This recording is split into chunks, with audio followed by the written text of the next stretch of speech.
original gis nañ ni récemment kii di l'ancien ministre Mansour Faye moom bëggoon na génn dem umra bon d'après ses écrits finalement mujjul jàll aéroport yow ba nga jitee nouvelle bi noo ko jàngatee. mais bettu waaw lu tax. ñëpp xam ne Mansour Faye dañ ko cité ci ay rapport yu doy waar. bare na mais notamment li nga xam ne mooy force Covid. ok fonds Covid bi nga xam ne c'est plus de 1000 milliards. ñu tudd ko ci yu bare bari. donc moom ci boppam sax moo waroon bañal boppam yenn yi. dem moo waroon bañal parce que gis na ne ay moromam il est libre aussi. waaw citoyen il est libre. aussi y a la présomption d'innocence aussi. du cité nañ la rek. il n'est plus libre. il n'est plus libre. il n'est plus dans l'instant que yow. dañ la cité ci ay rapport mu wóor na wóor ak yàlla ne yow da nga war a jàkkaarloo yoon. mais sa demax dikk dañ koy xool am na ñu daw ci réew mi def fi ay njomb yu ne xuuf daw. beneen bi mooy d'accord. L'autorité administrative ou l'autorité judiciaire war nañ ko servir notification. Effectivement. Encore une fois ça aussi c'est des choses qu'il faut corriger. On est d'accord mais tout le monde sait que Mansour Faye aujourd'hui est dans la victimisation. Ah bon? Aujourd'hui il se victimise. Et que tey avant lii sax gis ngeen mu ngi tëbax dal parce que xam ne li koy xaar. Parce que je crois que il doit être beaucoup plus serein. Dans l'approche. yow mënoo jiite ay rapport épinglé la. say moroom. ñuy jéem a génne ñu téye leen. et cetera yow ngay jéem a burxlu quoi. ngay jéem a yolloosu di ko teg ci ay arguments yoo xam ne teguwul yow toogal ba li nga war a loox justice. ci càmbar nga def ñu ko topp ci dara amul lenn lu gestion. waaw mu jaar il est clean. waaw comme il est clean. na toog ba rapport yi ko épinglé ba ñu épluché ko. ba justice wax. bu ne il est clean. bu boobaa il est clean. fu muy dem kenn du xool sax ne mu ngi ci réew mi. wala fan lay dem et cetera mais comme. dañ ko tuddee ci ay njombo yu doy waar. et sénégalais yi aussi ñoo ko demandé parce que bi ñuy tëj nit ñi. ne kenn du génn. ay jours et cetera ñi ku amul yëpp dajale nga. ba Sénégal am plus de 1000 milliards. nekk te ñoom ñu ngi si doon def lu naka su dul noonu. donc nag bi ñu amee temps di def seen yooyu. tey nañu may nit ñi temps surtout la justice.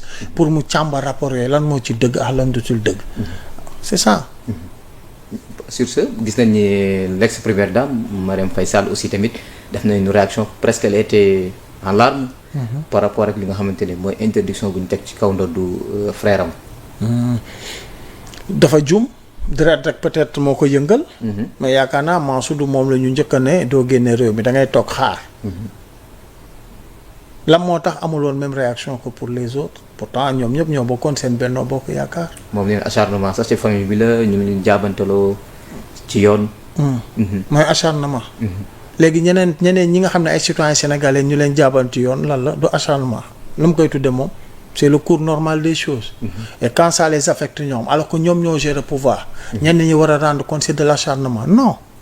c'est que dans la vie il faut nga yéeg ci kaw quoi il faut souvent nga nekk au-dessus de la mêlée. il devait pas faire cette sortie là malencontreuse qu'on le veuille ou pas.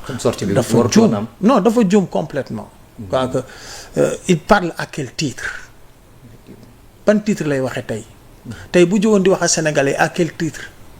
ex première dame ça n'intéresse plus les sénégalais.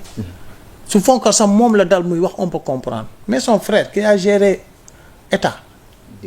deniers publics pendant des années. presque 12 ans. qui aujourd'hui est épinglé par des rapports. en réalité elle devait se mettre à l'infinitif comme Mansour Faye aussi. a intérêt à se mettre à l'infinitif qu'on le veuille pas. dama ne bu fekkee ne yow li ngay def wóor na wóor ak yàlla ne defu na. tu es solide dans tes bottes comme ni mu ko waxee. tu as tes justificatifs. mais tëddal nga nelaw. bul la woowee. nga sangu ba seet comme ni ma wax. lekk say croissant parfum wu dem wuy ji on n'a pas besoin d'ameuter la galerie. mais gis ngeen ko il s'agit. et waxoon naa ko fii wax ko ci débat yu bari plateau yu bari. may leen bale bi génn. bale bi. dafay nettoyer te buy nettoyer sotti si suy bale képp koo xam ne da nga toogoon ci ay mbot di nga cëppi. waxoon naa ko yuuxu dina gën a bari. et loolu la ñu gis. yuuxu day gën a bari ci ñi doon gérer te nan doon gérer baaxul te tey bëgguñu affaire bi feeñ. machine judiciaire bi activé wu seen kër. mais mënuñ ci dara. moom waxam ju bari jëpp les Sénégalais ont compris c'est de la victimisation mais à la kulli aline il doit rendre compte et il va rendre compte. ba tey dañuy dellu ci wàllum yoon gis nañ ni lundi bi passé d'ailleurs même tey si une quotidien yi. ñuy wax ne nag kii di Farba Ngom ak Tahirou Sarr encore une fois dem nañ déposer caution ngir am liberté provisoire gis nañ ni. quelque part les hommes d'affaires ou les hommes politiques séjour carcéral 1 mois 2 mois 3 mois ils cherchent toujours à tous les mois à l'éviter. mais c'est normal. et les avocats mu ngi seen rôle. mais li doy waar mooy déposer war nañ caution encore. waaye 400 milliards. 400 milliards. c'est extraordinaire. Ouais. dans un pays pauvre comme le Sénégal.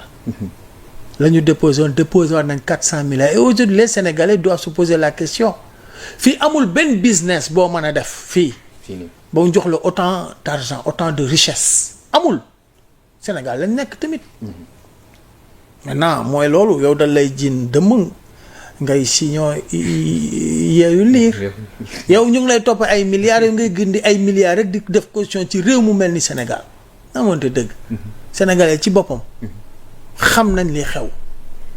même ils feront tout aujourd'hui pour génn mais balaa ñuy génn il faut ñu justifier. ak seen alal ju bari ji nga xam ne ñu ngi koy sotti di ko teg ay caution déjà fan la jóge loolu rek daf leen di gën a dugal. bële c'était combien 492 milliards. bii léegi 412 milliards. mais gars yi fi ñuy jëlee milliards yi. ok moo jaaxal ñu bëri les gens se posent cette question là. mais parce que en réalité genre ay prête-nom lañu ay couverture lañu woon je l'ai toujours dit. njiit yenn yi pour ñu am. alal ñoo nekk seen ginnaaw véritablement. non ñi nekk seen gungaal mooy ñii fi nekkoon. ponk lii fi nekkoon nee naa leen ci les grands chantiers de l'État rek la ñu mën a sàcc yenn sàcc yu métti gi.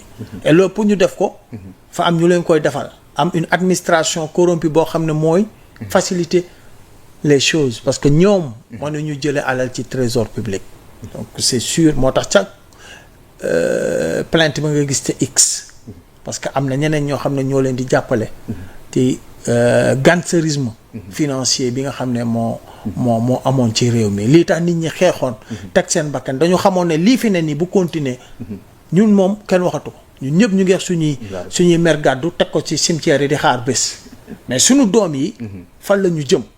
alors qu'on est dans un pays immensément riche malheureusement très pauvre à cause de ces gens de dirigeants.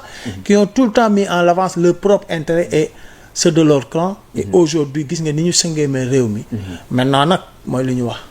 la question aujourd'hui c'est que il faut que ñoom ki ñu justifie nan la ñu amee milliards yu bari yi. nga xam na Njoxor Njaay nga génn ay milliards teg caution.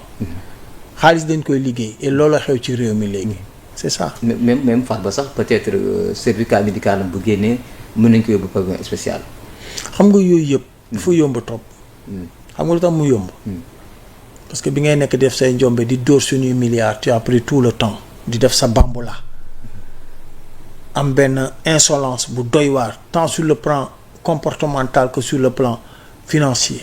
élection jot ngay toog sa 4x4 di jël xaalis di ko sànni nit ñi topp la. xaalis boo liggéey kenn du ko caaxaane. maintenant boo waree rendre compte nag nga indi ay feebar. et cetera sa médecin defal la benn genre diagnostic li mu ci bind noonu comme kuy bind scénario. au niveau de Grand Théâtre ou de Sorano li mu ci bind noonu scénario la que Farba dafa war di entraîner que Farba dafa war a et cetera mais loolu affaire xale la. c'est-à-dire dans la vie il faut vivre dans la dignité mais mourir aussi dans la dignité mourir entre guillemets.